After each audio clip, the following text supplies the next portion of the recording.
the Fixit Clinic. So what is the Fixit Clinic? Fixit Clinic was created by Peter Mew in Berkeley, California. His philosophy was the idea of bringing appliances in, have people there to help the attendees fix the items. So it's kind of learning how things work, opening it up, trying to repair it, and hopefully fix it. We're trying to make this work versus get away from the toss and buy mentality. And so right now there's about over 140 clinics in 12 cities in the United States, and this is a really great thing. So I took this idea and kind of ran with it. So the new Central Library. So let's talk about that. The mission for the San Diego Public Library, and there's 35 branches, and so our mission is to inspire lifelong learning through connections to knowledge and each other. I've been in the system for 22 years, so I started this when I was a junior in high school, and just kind of fell in love with the whole education process. The whole new library, now 497,000 square feet, 9 floors. This includes a charter school for 2 of the floors. That is a high school. There's several services like a maker lab, a 3D printer. We have veterans resources. We have mental health. We deal with social services. And so it's a really kind of great area. So that's our beautiful library. It's a dome. And sometimes you can hear the wind howling through the dome because they have these little panels. I'm trying to convince them to move them so we can make music, but they don't listen to me. Inspiration. So everyone gets, how do you get inspired to do these things? Well, you go to a conference, you go to things like this, you kind of hear what people are saying, and let's see what I can do to make it happen in my area. And also, I'm a Zero Waste San Diego, so I'm like, my passion for environment and the community and education, why don't I put them all together? And the library has that space, that venue. So the San Diego Fixit Clinic, I started brainstorming this in August of 2015. And that's literally my hair and my ideas, and that's what I'm thinking about all the time. So if you're talking to me and I always spaced out that way, it's because I'm thinking about other projects. So the idea was to create a 1 clinic a month. So the second Saturday of every month from 2 to 4 is where I created it. I wanted this to be an ongoing basis. The idea is to pre-register, and being a librarian, I like to know information up front so I can diagnose what's coming in. So people use the Eventbrite with conditional settings. I would ask them, what are you bringing? What's wrong with it? Have you tried fixing it before? So that we can go and diagnose it. Then I have volunteers in the background looking for the manuals. Now you get people saying, I'm bringing a computer. Is it a desktop? Is it a laptop? Is it a PC? Is it a Mac? So we do a follow-up thing. It's communication. And then we're creating partnerships. Emailed a bunch of people with like-minded ideas, businesses, and volunteer groups to see if they wanted to partner with me. It was a struggle because no one's heard of this before, and so they're like, well, what work am I going to do? You're like, are you doing everything? Am I going to have to do a lot of stuff? And I'm like, well, no. Well, there's also the local government procedures. This is the city of San Diego. It is the San Diego Public Library. There are rules when using a local government. I have to have a liability waiver. Also, it's a photo consent form at the same time. So if I take your photos, I'm able to use it in any marketing. And then the grant writing process is just a process in itself at the library. Supplies. What do I need? I am not a tool person. I think of screwdrivers as a plus and minus. That's how I say it. So I can organize, I can plan, but do not ask me what this tool is. And I'm storing these. Now how am I going to store this? So this is the idea and the challenges that I'm facing at the moment. And then volunteers. Will I have enough? And the what ifs. Okay, so what if a fuse blows? What if someone comes in and they bring up like a hazardous waste material? Preparation. The key to success is preparation. It is. So we're calling for volunteers, and in the education world, we're using the term STEAM, science, technology, engineering, art, and mathematics. Thinking, okay, I need to get the people in first, and then how am I going to make this grow? Let's bring more kids in, teenagers, create a mentor-mentee program, have an intergenerational person, it's a senior and a teenager working together to fix something. So I call them STEAM coaches, and it helps. Visualize the structure of the event. How are we going to have the tables? What's the flow? And this is more like me. I am a planner. I can make the flows and stuff. The fixing is all them. So I've created a Google Drive, and I love collaboration. That's all I'm about. I have these ideas, and I like to brainstorm them. I like to talk. It's kind of in the family.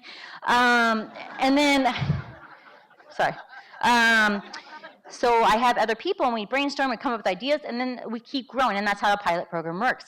On this Google Drive, I have clinic diagnosis of telling them who's bringing it, what they're bringing, and then my coaches will say, okay, we need these tools. This is what I think they need, maybe this kind of repair part. Coaches corner, so that the coaches can start dialoguing amongst themselves.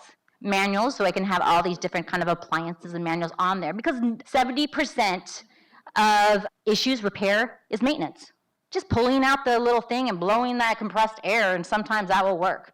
So troubleshooting it on the manual is all right there. Some people just don't have the tools. We have the tools. We have that thing, and we have people that are comfortable ripping things apart. Data collecting, and that's all I'm about, is I want to make sure that I have all my statistics in the library world and in the environmental world. So I weigh everything that comes, and then I have their zip codes, so I can justify maybe bringing county and city lists, a hint, hint in. And then I have also little characteristics like seniors, juveniles, teens, and veterans. And now I'm gonna add transients, because I'm getting a couple homeless, and I'm like, and it's such a power thing. Once they're fixed their phone. There's one guy needed to fix his phone. He kept hearing something rattle, and the software wasn't working. He opened it up, fixed it, and he's like, I fixed it. So it was really cool. So the conditional questions, what are you bringing? 2-hour slots, 10 spots per hour, and then I have a Fixit clinic and a bicycle kitchen. So people register for that, and I accept walk-ins. And then I have a tool database. So the idea of a librarian is to create a usable database and be able to search things that layman people know how to use. So if I'm searching for something, okay, I need to do something for maintenance, I can search in the tools to find the tools I need, and then exactly what they're called.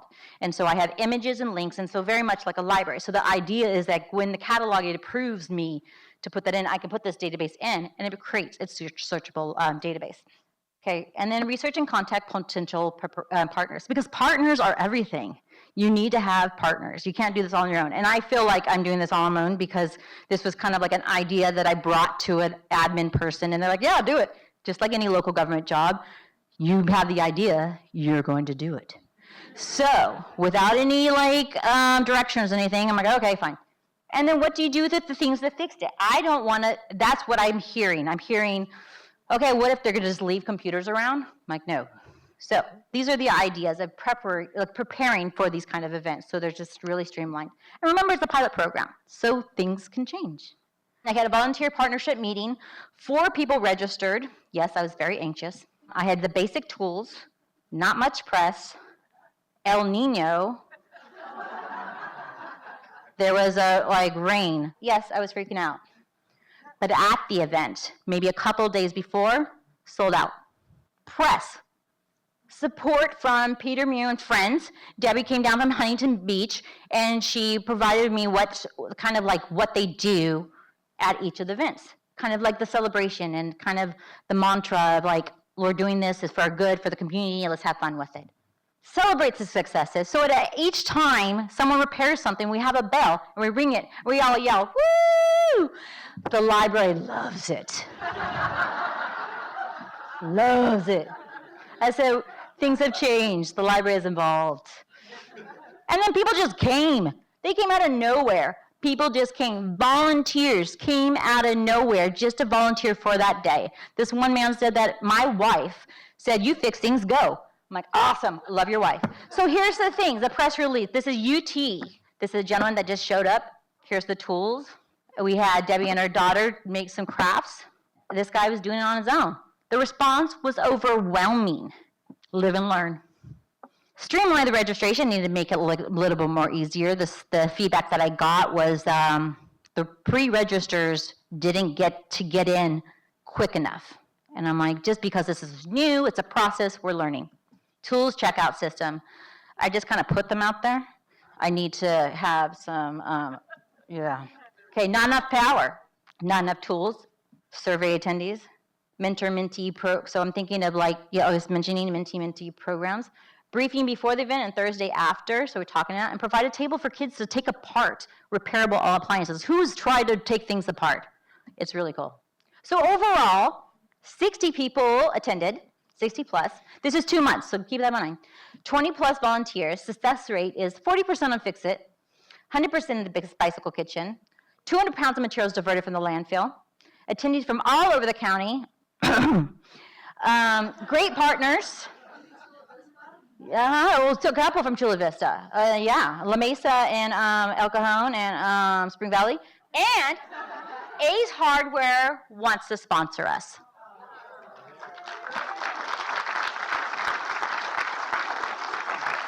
So quickly, thinking out loud, I want to create this as a mobile clinic. I want to be able to hitch this on a truck with a bunch of the tools and take it to a different place. So I'm creating manuals, specialized workshops, the furniture repair, guitar repair, people just coming out of the woodwork saying what I need. Steam apprentices, create a manual.